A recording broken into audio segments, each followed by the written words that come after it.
किसान भाइयों नमस्कार, स्वागत है आप सभी का कृषि समाचारों के आज के अंक में। सबसे पहले नजर डालते हैं आज के मुख्य समाचारों पर। प्रदेश में खोले जाएंगे नए कृषि विज्ञान केंद्र। राज्य जितनी चाहे केंद्र उतनी दाल देने को तैयार। इस सीजन में मुर्गी पालकों के लाभ की संभावना। ईरान की चाय को मिलेगी हिंदुस्तान की ताजगी। अच्छा मानसून, खेती से 12% लाभ और चीनी, तेल और दाल पर सरकार की आंख। अब समाचार विस्तार से। प्रदेश में नए कृषि विज्ञान केंद्र खोले जाएंगे। साथ ही प्रदेश के नए जिलों में और बड़े जिलों में दूसरे कृषि विज्ञान केंद्र खोलने से प्रदेश में कृषि विज्ञान केंद्रों की संख्या और बढ़ेगी। कृषि तकनीकी अनुप्रयोग संस्थान के निदेशक लखनऊ में भारतीय गन्ना शोध संस्थान में आयोजित कृषि विज्ञान केंद्र की वार्षिक कार्यशाला में ये बात कही गई। देश में 642 कृषि विज्ञान केंद्र कार्य कर रहे हैं और 109 नए केंद्रों की स्थापना प्रस्तावित है। इस प्रकार उत्तर प्रदेश में 68 और उत्तराखंड में 13 कृषि विज्ञान केंद्र मिलाकर कुल 81 कृषि विज्ञान केंद्र काम कर रहे हैं। कृषि विज्ञान केंद्रों की 3 दिवसीय 23वीं वार्षिक कार्यशाला में वित्तीय वर्ष 2015-16 की कार्य प्रगति का अवलोकन किया गया और आगामी वर्ष के लिए कार्य योजना तय की गई। कृषि वैज्ञानिकों ने कृषि विज्ञान केंद्र की महिला वैज्ञानिकों से खाद्य प्रसंस्करण पर शोध करके देश के स्वास्थ्य के प्रति जागरूक नागरिकों के लिए नए पौष्टिक उत्पादों को विकसित करने की सलाह दी। इससे उद्यमिता विकास के साथ साथ ग्रामीण क्षेत्रों में रहने वाले व्यक्तियों को रोजगार के नए अवसर भी उपलब्ध होंगे। केंद्रीय खाद्य एवं सार्वजनिक वितरण प्रणाली मंत्रालय ने देश में दालों के दाम बढ़ने के लिए पिछले 2 साल के दौरान हुई कम बारिश और आयात में कमी को जिम्मेदार ठहराते हुए कहा है कि केंद्र सरकार ने दाल की कमी से निपटने के लिए ठोस उपाय किए हैं। वो राज्यों को सस्ती दर पर दाल उपलब्ध कराने को तैयार है।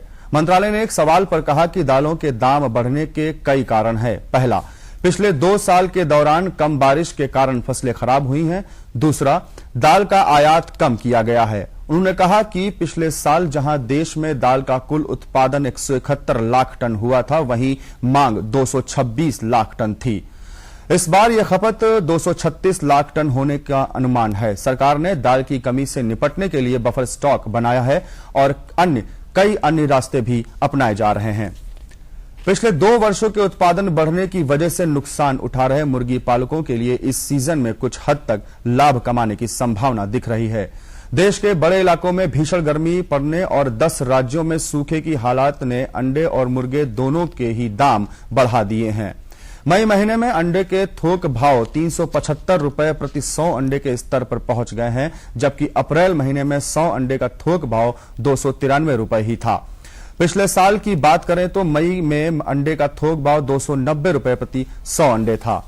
इस साल मई के मध्य में भाव हैदराबाद में तो 440 रुपए प्रति 100 अंडे तक उछल गया। अनुमान है कि मुर्गी पालकों को गत 2-3 वर्षों में हर एक मुर्गी पर 60 से 75 रुपए तक का नुकसान उठाना पड़ा। मौजूदा सीजन में उनके कुछ नुकसान की भरपाई हो सकती है। देश भर में अंडे का उत्पादन घटने को भी इसकी वजह माना जा रहा है। इस बार अधिक गर्मी और सूखे की वजह से अंडे उत्पादन में 25 से 30% की बड़ी गिरावट आई है। वाणिज्य मंत्रालय ईरान के चाय उद्योग को उबारने के लिए वहां के समकक्ष मंत्रालय से बातचीत कर रहा है। पिछले कुछ समय से ईरान के चाय उद्योग मंदी के दौर से गुजर रहा है, जिसको वापस पटरी पर लाने के लिए भारत सहयोग कर सकता है। भारतीय चाय कंपनियां ईरान में वहां की कंपनियों के साथ मिलकर संयुक्त उद्यम बना सकती हैं। 2016 की रबी समेत पिछले 4 कमजोर फसल चक्रों और न्यूनतम समर्थन मूल्य में निम्न वृद्धि के बावजूद इस साल अच्छे मानसून के रुख से किसानों के लाभ में इजाफे की संभावना है। ग्रामीण अर्थव्यवस्था के रुझान को दर्शाने वाली एक रिपोर्ट में ऐसा कहा गया है। रिपोर्ट के अनुसार पिछले 3 सालों में न्यूनतम समर्थक मूल्य में इजाफा मंद रहा है। इस साल के मानसून में इसके उलटने की संभावना है। रिपोर्ट में कहा गया है कि कम उत्पादकता और ऊंची लागत की वजह से पिछले 3 सालों में खेती की आमदनी का लाभ कष्टकारी रहा है। आने वाले मानसून में इन मानदंडों के उलटने की संभावना के साथ लाभ में तेज इजाफा होना है। हमें लाभ में सुधार की उम्मीद है, क्योंकि प्रति एकड़ लाभ 10 से 12% तक बढ़ जाएगा। रिपोर्ट के अनुसार 2016 की रबी समेत पिछले 4 फसलों के कमजोर रहने के बावजूद एक अच्छा मानसून बेहतर उत्पादकता और उच्च बुवाई क्षेत्र की संभावना से खेती की आमदनी में इजाफा कर देगा। अगर केंद्र सरकार ने कृषि लागत एवं मूल्य आयोग CACP की सिफारिशें स्वीकार की तो जूट उद्योग को 2016-17 सीजन में 1000 करोड़ रुपए का नुकसान होगा। CACP ने चीनी को जूट की बोरियों में भराई से पूरी तरह छूट देने की सिफारिश की है। इस समय jute packaging material act GPMA के तहत कुल चीनी में से 20% की भराई जूट की बोरियों में करना अनिवार्य है। आयोग ने खाद्यान्न के मामले में अनिवार्य भराई को वर्तमान 90% से घटाकर 75% करने की सिफारिश की है। इसने कहा है कि ये अनिवार्य प्रावधान जूट उद्योग को विकास या ऊंचे मूल्य वाले उत्पादों के विनिर्माण में उतरने के लिए प्रोत्साहन नहीं करते हैं। कृषि समाचारों के बाद आइए अब जानकारी लेते हैं प्रदेश की प्रमुख मंडियों के ताजा मंडी भावों की।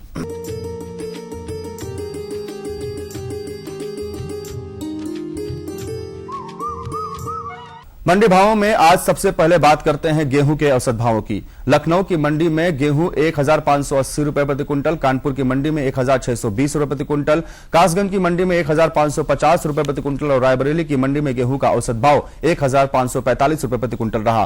बात अगर चावल के औसत भावों की करें तो लखनऊ की मंडी में चावल 2190 रुपए प्रति क्विंटल, कानपुर में 2280, कासगंज में 2150 और रायबरेली में चावल का औसत भाव 2060 रुपए प्रति क्विंटल रहा। बात अगर अरहर की औसत कीमतों की करें तो लखनऊ की मंडी में अरहर 8070 रुपए प्रति क्विंटल, कानपुर में 7860 रुपए प्रति क्विंटल, कासगंज में 8100 और रायबरेली में मंडी में अरहर की औसत भाव 7950 रुपए प्रति क्विंटल रहा। गुड़ की औसत कीमतों की बात करें तो लखनऊ की मंडी में गुड़ 3200 रुपए प्रति क्विंटल, कानपुर में 3150 रुपए, कासगंज में 3300 और रायबरेली की मंडी में गुड़ का औसत भाव 3260 रुपए प्रति क्विंटल रहा। लखनऊ में टमाटर पर नजर डालें तो लखनऊ की मंडी में टमाटर का भाव 1400 रुपए प्रति क्विंटल, कानपुर में 1360 रुपए प्रति क्विंटल, कासगंज में 1580 और रायबरेली में टमाटर का भाव 1500 रुपए प्रति क्विंटल के भाव से रहा। इसी तरह सब्जियों में प्याज के औसत भावों की बात करें तो लखनऊ की मंडी में प्याज का औसत भाव 750 रुपए प्रति क्विंटल, कानपुर में 900 रुपए प्रति क्विंटल, कासगंज में 860 रुपए प्रति क्विंटल और रायबरेली में 750 रुपए प्रति क्विंटल के भाव से रहा। बैंगन की औसत कीमतों की बात करें तो लखनऊ की मंडी में बैंगन 700 रुपए प्रति क्विंटल, कानपुर में 660 रुपए प्रति क्विंटल, कासगंज में 740 रुपए प्रति क्विंटल और रायबरेली में मंडी में बैंगन का औसत भाव 725 रुपए प्रति क्विंटल रहा। और अब एक नजर आलू के औसत भावों की। लखनऊ की मंडी में आलू का औसत भाव 1200 रुपए प्रति क्विंटल, कानपुर में 1120 रुपए प्रति क्विंटल, कासगंज में 1300 रुपए प्रति क्विंटल और रायबरेली की मंडी में आलू का औसत भाव 1230 रुपए प्रति क्विंटल के भाव से रहा। फलों में केले की औसत कीमतों की बात करें तो लखनऊ की मंडी में केला 2400 रुपए प्रति क्विंटल, कानपुर में 2560 रुपए प्रति क्विंटल, कासगंज में 2450 रुपए प्रति क्विंटल, रायबरेली में केले का औसत भाव 2500 रुपए प्रति क्विंटल के भाव से रहा। तो ये थे आज के कृषि समाचार और मंडी भाव। कल के अंक में हम फिर उपस्थित होंगे, तब तक के लिए नमस्कार। और बताओ। बस। अरे ये क्या भैया जी, बस इतनी सी रासायनिक खाद? किसानी छोड़ रहे हो क्या? किसानी नहीं, नादानी छोड़ रहे हैं। मिट्टी की जांच कराई है। अब तो लालाजी जितनी जरूरत है उतने ही उर्वरक खेत में डालेंगे। हाँ, किसान भाई आज ही अपने जिले की नजदीकी भूमि परीक्षण प्रयोगशाला में मिट्टी की जांच जरूर करवाएं और मिट्टी में पोषक तत्व, नमी व पौधे के विकास को देखते हुए केवल जरूरत के अनुसार ही पोषक तत्व डालें। और हाँ, मिट्टी में गंधक, जस्ता, बोरोन जैसे सूक्ष्म पोषक तत्वों का पता लगाना भी न भूलें। उर्वरक और जैविक खाद के सही उपयोग से भूमि का उपजाऊपन बनाए रखें, उत्पादकता बढ़ाएं, खर्चा घटाएं और बहुमूल्य विदेशी मुद्रा बचाने में भी सहयोग दें। और हाँ, धीमी गति से नाइट्रोजन उपलब्ध कराने वाले उर्वरकों जैसे नीम लेपित यूरिया को प्राथमिकता दें और यूरिया का पत्तों पर छिड़काव करें। अरे वाह, तू तो सचमुच समझदार हो गया रे। अधिक जानकारी के लिए संपर्क करें जिला कृषि अधिकारी या किसान कॉल सेंटर। नई तकनीक सभी को अच्छी लगती है। मैंने भी अपने खेत की तैयारी, बुआई, जुताई, गहाई वगैरह के लिए छोटी मशीनें अपनी जरूरत के हिसाब से खरीदी। मैंने अपने खेतों में मशीन का प्रयोग किया तो काम जल्दी और आसान हो गया। खेती में मशीनों के इस्तेमाल के बाद मुझे मिली भरपूर पैदावार और ज्यादा मुनाफा। छोटी मशीनें तो हमारी अपनी अपनी हैं, लेकिन बड़ी मशीनें हमने समूह बनाकर खरीदी। किसान भाइयों और बहनों, आप भी उन्नत मशीनों और उपकरणों की खरीद पर वित्तीय सहायता का लाभ उठाएं, अपनी आमदनी बढ़ाएं और खुशहाली पाएं।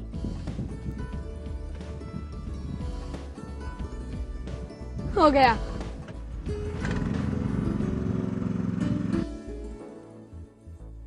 मैंने सोच लिया है मैं तुझे कृषि का इंजीनियर ही बनाऊंगा।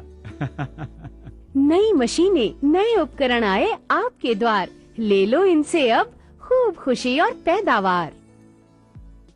जी जी जी। किससे बात कर रहे थे इतना हंस हंस कर? किसान कॉल सेंटर में विशेषज्ञ से खेती के बारे में सलाह ले रहा था। सुबह भी रात को भी? किसान कॉल सेंटर सुबह 6 बजे से रात को 10 बजे तक खुलता है। रविवार को भी? साल के 365 दिन खुलता है। पर तुम ये सब क्यों पूछ रही हो? मैं तो कुछ और ही समझी थी। कृषि संबंधित समस्याओं का अपनी भाषा में तुरंत समाधान पाने के लिए पूरे भारत में किसी भी फोन से राष्ट्रीय हेल्पलाइन नंबर 1800-180-1551 पर संपर्क करें।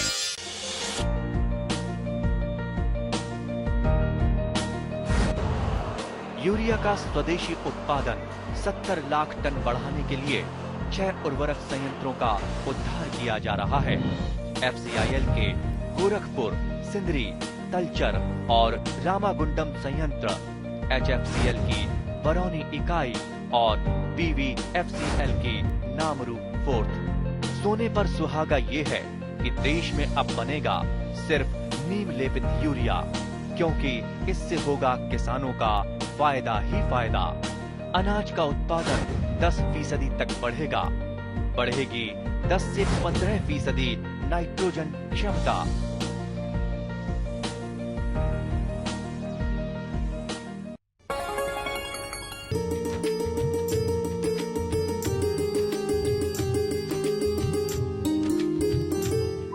किसान भाई नमस्कार। सभी दर्शकों का स्वागत है आपके अपने कार्यक्रम कृषि दर्शन में। दर्शकों, हमारा कार्यक्रम लगातार इस प्रयास में रहता है कि जो भी आपकी कृषि समस्याएं हैं वो हम दूर कर सकें और आपके जीवन में खुशहाली आ सके। दर्शकों, हम बात कभी करते हैं खाद्यान्न फसलों की, कभी तिलहनी फसलों की, कभी पशुओं की। जो भी समस्याएं हैं हम आपको समय समय पर अवगत कराते रहते हैं और उनका समाधान आपको कैसे करना है ये हम अपने वैज्ञानिकों के द्वारा बताते रहते हैं। तो आज हमारा जो विषय है वो है पशुओं में खुरपका मुंह पका, और इसी विषय पर जानकारी देने के लिए आज हमारे बीच हैं डॉक्टर GK सिंह, उप मुख्य पशु चिकित्सा अधिकारी भदोही।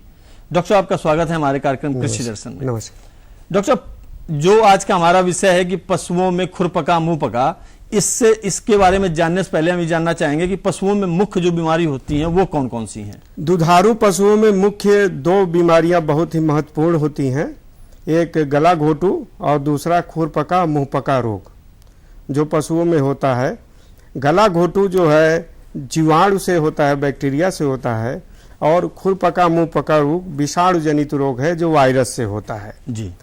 जैसा कि इसके खुरपका मुंह पका रोग, जैसा कि इसके नाम से आपको परिलक्षित होता होगा कि खुर पक जाना, मुंह पक जाना। इसमें इस बीमारी में अगर ये इसके प्रकोप हो जाता है तो पशु को सबसे पहले बहुत तेज बुखार होगा और इसके मुंह में छाले पड़ जाएंगे, लार आने लगेगी और पैरों में लंगड़ाहट होगी। बाद में वो पैरों के अंदर छाले पड़ जाएंगे, कट जाएंगे। और इस बीमारी में जो सबसे बड़ा नुकसान होता है कि दुधारू पशुओं का दूध एकदम सूख जाता है जी। और ये दूध इस तरह सूखता है कि फिर उस ब्यात में आने की संभावना कम हो जाती है। डॉक्टर साहब, निश्चित तौर पे बहुत ही खतरनाक बीमारी है, क्योंकि अगर पशुओं से हम दूध नहीं ले रहे हैं तो हम स्वस्थ नहीं हो रहे हैं, और स्वस्थ नहीं हो रहे हैं तो फिर देश हमारा आगे चल ही नहीं पाएगा। और सबसे खास बात यह कि हमारे किसान को नुकसान होता रहेगा अगर दूध नहीं मिलेगा तो। डॉक्टर, आपने बता दिया कि ये बीमारी किससे होती है, वायरस से बता दिया आपने, और इसमें क्या नुकसान होता है ये भी आपने बता दिया। थोड़ा सा विस्तार में जानना चाहेंगे कि ये बीमारी अगर होती है तो क्यों होती है, आखिर होती क्यों है ये बीमारी वायरस से? जैसा कि हमने आपको बताया कि ये विषाणु जनित रोग है जी। और ये जब हमारे जलवायु में परिवर्तन होता है, जब किसी जलवायु, तो इसका ये विषाणु जो है जानवरों में संक्रमित हो जाते हैं और इस विषाणु के इन्फेक्शन के कारण जो है ये बीमारी होती है। और ये बहुत ही इन्फेक्शियस और कंटेजियस बीमारी है जो छूत के द्वारा और हवा के द्वारा भी बहुत तेजी से फैलता है। तो डॉक्टर, छूत और हवा के द्वारा अगर फैलती है तो क्या जिस पशु को बीमारी ये हो गई है उसको बाड़े से अलग कर दिया जाए, या जो पानी पी रहे हैं हमारे पशु उससे इसको अलग कर दिया जाए, इसका आहार प्रबंधन अलग कर दिया जाए?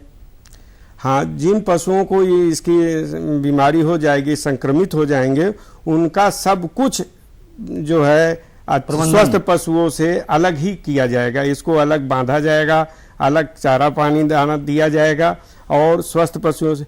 लेकिन ये बीमारी न हो, आए ही न, इस पे हमें ज़्यादा ध्यान देना होता है और हम लोगों का ये प्रयास रहता है कि इस बीमारी का इन्फेक्शन हो ही ना, इस बीमारी का संक्रमण हो ही ना जी। और इसके लिए हम भारत सरकार, उत्तर प्रदेश सरकार, सभी लोग बहुत जागरूक हैं और इसका टीकाकरण अभियान जी नियमित रूप से चलाया जा रहा है। जो पशुओं में, समस्त पशुओं को, मतलब किसी भी पशु को छोड़ा न जाए और इस बीमारी को पूर्णतः समाप्त कर दिया जाए अपने प्रदेश, अपने देश से। डॉक्टर साहब, ये खुरपका और मुंहपका के लिए आपने बताया कि टीकाकरण लगवा करके इसको बिल्कुल समाप्त किया जा सकता है, लेकिन ये टीकाकरण कब करवाना है, पशुओं की अवस्था कैसी हो, क्या छोटे बच्चों को टीकाकरण की जरूरत है या जब पशु बड़े हो जाएं तब जरूरत है, और ये क्या कुछ निश्चित अवधि में, निश्चित समय पर लगाए जाते हैं? टीकाकरण 4 माह के बच्चे जब हो जाएं उनसे शुरू होता है टीकाकरण और फिर ये नियमित रूप से सारे पशुओं को, जो 4 माह से बच्चे हो गए उनसे लेके और पूरे पशुओं को जी ये टीकाकरण लगाया जाता है। और साल भर में, चूंकि इसको इरिडिकेट करना है अपने प्रदेश से इसको और देश से इसको बाहर करना है, तो साल भर में 2 बार इसका टीकाकरण किया जाएगा। पहला टीकाकरण हम फरवरी और मार्च में कर लेते हैं, दूसरा टीकाकरण हम सितंबर और अक्टूबर में कर लेते हैं। इसमें 6-6 महीने की इम्यूनिटी डेवलप हो जाती है और प्रतिरोधक क्षमता पशुओं में उत्पन्न हो जाती है, जिससे कि जब ये बरसात ऋतु आता है, वर्षा ऋतु, जिसमें बीमारी होने के ज़्यादा चांसेस होते हैं, उसमें हमारी पशुओं के अंदर ये प्रतिरोधक क्षमता डेवलप कर जाती है और ये विषाणु, अगर इन्फेक्शन शरीर के अंदर घुसता है तो जो हमारे शरीर की प्रतिरोधक क्षमता एंटीबॉडी है उसको किल कर देती है और ये रोग नहीं हो पाता। दूसरा टीकाकरण हम सितंबर और अक्टूबर में कर देते हैं। तीसरे जब हम भीषण सर्दी पड़ेगी तो उस समय हमारा इम्यून सिस्टम, पशुओं का प्रतिरोधक क्षमता बहुत अच्छा हो जाएगा और वो बीमारी किल हो जाएगी और ये इन्फेक्शन नहीं होने पाएगा। ये सतत प्रयास हम कई वर्षों तक कर लेंगे तो ये जो विषाणु है खुरपका मुंहपका का, वो समाप्त हो जाएगा। ये सतत प्रयास करने की जरूरत है, आपने बताया। और दर्शकों, हम लोगों की भी ये आपसे एक सलाह है, एक आपसे विनती है कि हम, जो हमारी सरकार है वो प्रयास कर रही है, लेकिन बगैर आपके संभव कुछ भी नहीं, क्योंकि अगर आप अपने पशु को टीकाकरण करवाने नहीं ले जाएंगे तो हमारा प्रयास जो है निरर्थक है। इसलिए आप टीकाकरण करवाते रहिए। डॉक्टर, टीकाकरण क्या निःशुल्क होता है या इसके लिए कुछ पैसे भी देने पड़ते हैं? हाँ, पशुपालकों को जानकारी देना चाहेंगे और बहुत से पशुपालकों को जो पशु पालते हैं उनको इसकी जानकारी है भी। पशुओं को टीकाकरण कराने के लिए किसी संस्था पर ले जाने की आवश्यकता नहीं है। पशुपालन विभाग के अधिकारी और कर्मचारी, डॉक्टर और समस्त स्टाफ पशुओं को टीकाकरण पशुपालक के द्वार पर जाकर अभियान चलाकर और निःशुल्क करते हैं। इसमें पशुपालकों से बस इतनी सहयोग की उम्मीद रखी जाए कि जब कोई कर्मचारी जाए तो वो बहाना न बनाए और पशुओं का टीकाकरण निश्चित रूप से सारे कामकाज छोड़कर जरूर करवा लें। जी डॉक्टर साहब, क्या बात है। मतलब कहीं पर पशुओं को ले जाने की जरूरत भी नहीं है। इसको तो एक छोटा सा स्लोगन के तौर पर कह सकते हैं कि हमारी सेवाएं आपके द्वार तक, क्योंकि कहीं टीकाकरण करवाने के लिए कहीं जाने की जरूरत नहीं है, कोई पैसा भी खर्च करने की जरूरत नहीं है और हमारे किसान तो ये लाभ उठाना ही चाहेंगे कि किसी भी तरीके से ये बीमारी ना हो, क्योंकि आपने बताया कि अगर ये बीमारी हो जाती है तो दूध सूख जाता है और फिर दोबारा वो दूध उसमें मुश्किल से आ पाता है। इतना ही नहीं जी, अगर पशु गर्भित है तो ये गर्भपात हो जाता है।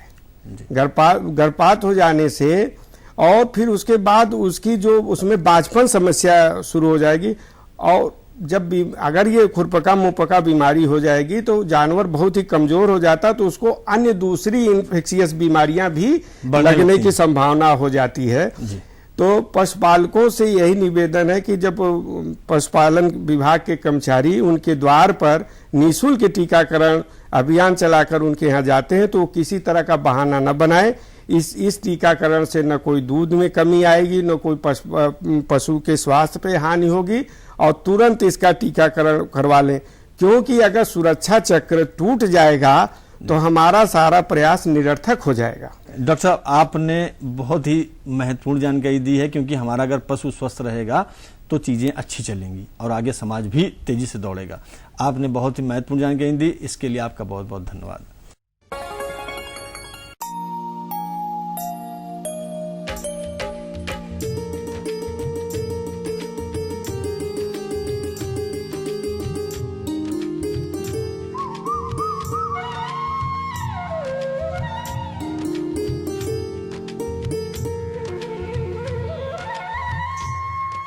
किसान भाइयों नमस्कार। खेती किसानी की जानकारी के बाद प्रस्तुत हैं मौसम समाचार। पिछले सप्ताह के दौरान आसमान साफ रहा और सुबह के समय हल्की धुंध दिखाई दी। दिन का अधिकतम तापमान 35 से 43 डिग्री सेल्सियस और न्यूनतम तापमान 20 डिग्री सेल्सियस रहा। हवा की औसत गति 7.8 किलोमीटर प्रति घंटा और वाष्पीकरण की औसत दर 9 मिलीमीटर प्रति दिन रही। सप्ताह के दौरान पूर्वाह्न को हवा अधिकतर शांत रही और अपराह्न को उत्तर पश्चिम दिशा से रही।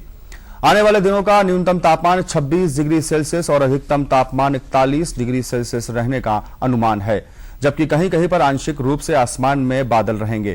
प्रदेश के कुछ स्थानों पर हल्की बूंदाबांदी हो सकती है और सुबह शाम को धुंध रहेगी और हवा की दिशा उत्तर पश्चिम रहने का अनुमान है। मौसम को देखते हुए कृषि वैज्ञानिकों ने सलाह दी है कि ये समय हरी मिर्च और बैंगन की पौध बनाने के लिए उपयुक्त है। इसलिए किसान भाई ये प्रयास करें कि वे कीट अवरोधी नायलॉन की जाली का प्रयोग करें ताकि रोग फैलाने वाले कीट से पौधों को बचा सकें। यह मौसम अगैती फूल गोभी की पौधशाला बनाने के लिए उपयुक्त है। किसान भाइयों से यह सलाह है कि वे तैयार पौधशाला को कम मोटाई वाली प्लास्टिक 20 से 30 माइक्रोन से ढककर सूर्य तापीकरण करें। तापमान अधिक रहने की संभावना को देखते हुए किसान भाई तैयार सब्जियों की तुड़ाई सुबह या शाम को करें और इसके बाद इसे छायादार स्थान पर रखें। इस मौसम में किसान भाई अपनी मिट्टी की जांच किसी प्रमाणित स्रोत से करवाएं और जहां संभव हो अपने खेत को समतल करवाएं। तो किसान भाइयों, ये थे आज के मौसम आधारित कृषि समाचार। अगले अंक में हम फिर हाजिर होंगे नई नई खबरों के साथ। तब तक के लिए दीजिए इजाजत। नमस्कार।